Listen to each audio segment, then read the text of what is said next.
Today we are talking about Eliot Ness and Al Capone paradigm.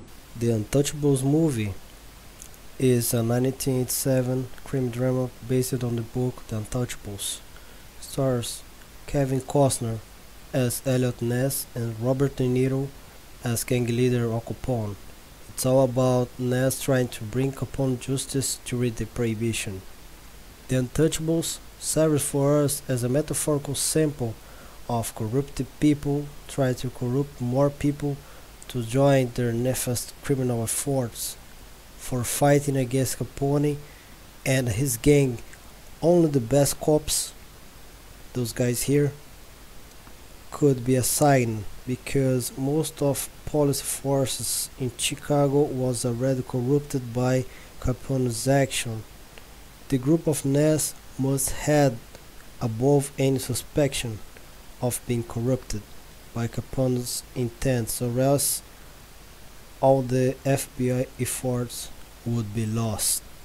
In systems, objects can go on a corrupted state by illegal thread access or just for a mistake from the programmer, acting exactly as a Capone's gang member. In object-oriented and functional programming, an immutable object is an object whose state cannot be modified after it is created. This is in contrast to mutable objects, which can be modified after it's created. For avoiding these risks, we favor the option for using immutable objects and exposing the famous bank account problem from a Stack Overflow thread. On the sample from Jorg Mittag from Stack Overflow thread, he states that balance is data and transfer an operation or a function for us. The operation moves the states of multiple objects. However, this operation should be atomic. In other words, should contain only all the logic in itself and not depends on the outside objects for working properly. In this case, for avoiding risks of illegal thread access, you should recur for locking and operation the transfer data. Everything is immutable. The balance is just a fold left of transaction log in the solution here. In other words, you are kept away from Capone's memory, the bank money, and anything you want to protect from the hands. Constants are immutable. In imperative programming, values held in program variables whose content never changes are known as constant. To differentiate them from variables that could be altered during execution. In most object-oriented languages, objects can be referred to using references. About the copy technique, if an object, invoice, is known to be immutable, it can be copied simply by making a copy of a reference to it instead of copying the entire object. Because a reference, typically the size of a pointer, is usually much smaller than the object itself. All the data here is much greater than the pointer. This results in memory savings and a potential boost in execution speed. The reference copying technique is much more difficult to use for multiple objects because if any user of a reference to a mutable object changes, all other users of that reference will see the change. If this is not the intended effect, it can be difficult to notify the other users to have them respond correctly. In these situations, defensive copying of the entire object rather than the reference is usually an easy but costly solution. Immutable objects can be useful in multi-threaded applications. Multiple thread can act on data represented by immutable objects without concern of the data being changed by other threads. Here, A and B.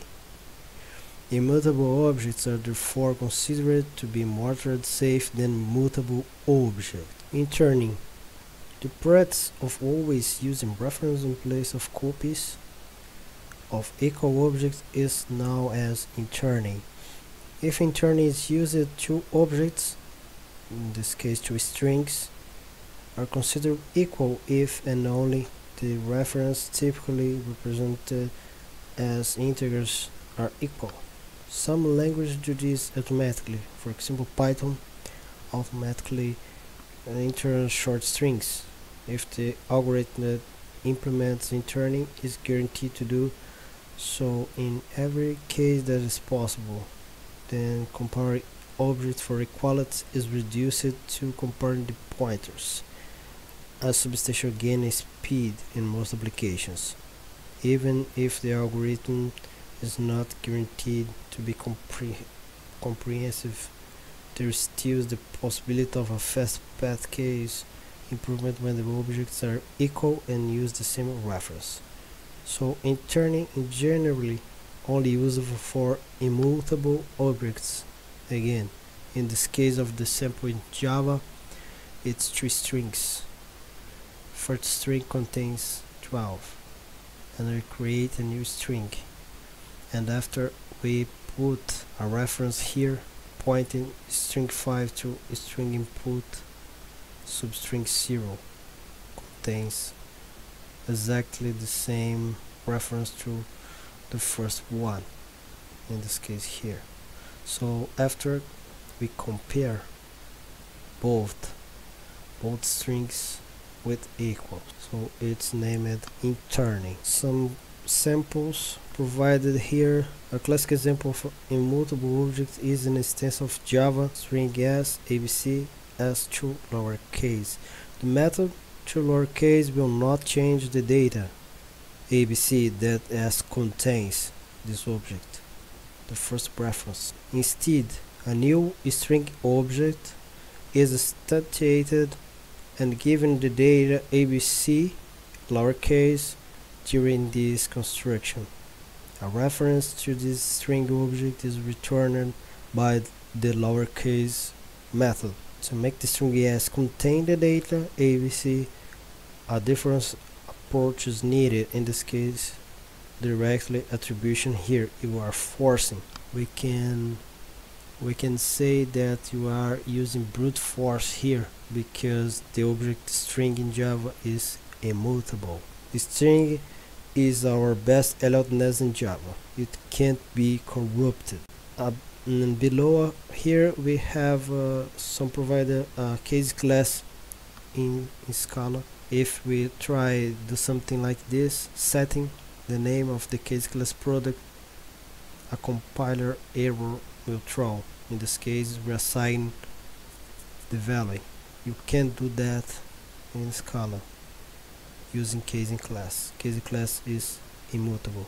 We will see this later. Reference a new string object that contains abc. There is nothing in the syntax of the declaration of the class string that enforces it as immutable. Rather, none of the string class methods ever affect the data that string object contains, thus making it immutable. So the primitive wrappers integer, long, short, double, float, character, byte, boolean are also immutable. So how Scala deal with Al Capone? How Scala works? From the Alvin Alexander post here in this website, we can get some assumptions. When you create a case class in Scala, a copy method is generated for your case class. In short, it lets you make a copy of object, where copy is different than a clone, because with a copy you can change fields as desired during the copying process. The copy method is important in functional programming, where values all are immutable. So if you create a case class, automatically all those internal attributes that we are so busy generating getters and setters are immutable by default. If you need to change some value, you must create a copy from the original object and change the values, but the original object remains untouched. That's why the theme of this video is the untouchables. So we are talking about case class, a special but very important feature in Scala. A case class is a special type of class with some pros and cons. For example, everything on it is immutable for default. It makes great for data types. There are getters automatically defined, a useful two-string implementation, equals and hash code, easy pattern matching, and an unapply method for matching. The bad side of using case class is you can't subclass it. If you do, the subclass can be a case class too. It's very uncommon, for example, when you are modeling data types using inheritance.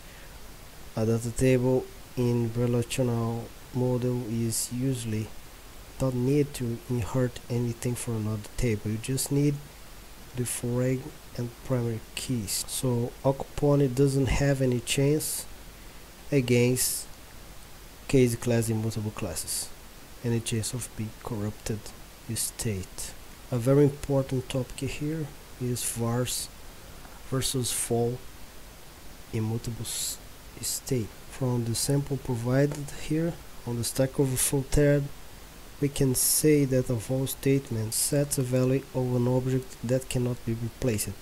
On the sample, we see for example the class A declares a var in class A, and B declares a val. We can't reassign in B attribute when in A can be. I stated on the thread, immutability is good feature if object don't need to change its internal state. The programmer don't have to worry about it. The problem with B class is on the multi-threaded systems. As we can see on the sample, the value of x can be different than 1. Leads for unstable behavior not expected by programmer. The author of the response states other issues with using the var declaration, leads for bad maintenance code, and use of bad practice like using the same reference for var. So we declare var here value, and later we try to use the same reference again. It's a bad practice. So let's see how it works in practice on the IntelliJ console. First, let's create a new project, name it PackStudy. After that, create a new package, name it con lambda total type. Decide on it a package object. It will store our case classes in only one file, helping organizing our types. Let's define two case classes. A user that will be a mutable and a product immutable by default. Well, the main difference between both classes is the user supports directly change of its parameters, its state, its attributes. If you create a new user, you can change that same instance some of its values using the setters. The product type cannot support it. If you want to change anything, you must do a copy and change the copy, not the original instance. Let's create a main class which can run and create some instance and test the values. Let's create a new object instance of user. The main difference too is that user don't have any constructor defined. The constructor is empty. A distinction difference here, because in product you have the constructor, because when you create a new immutable object you must pass its values, its state at the creation time, not later. Let's set the username, change it, the ID 100, and let's print it. Another interesting thing here is the main and the data type package are in the same pack. If the main class would be in some another place, you must do some import at top. In this case we don't need it. So let's try the immutable side. In our case, the good side of force. Create a new val on prod 1, new product, and passing its values. All by default is immutable.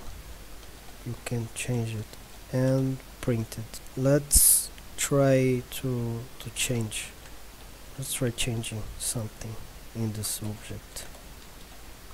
Let's try change the name. You can't do that. It's an error of compiler here.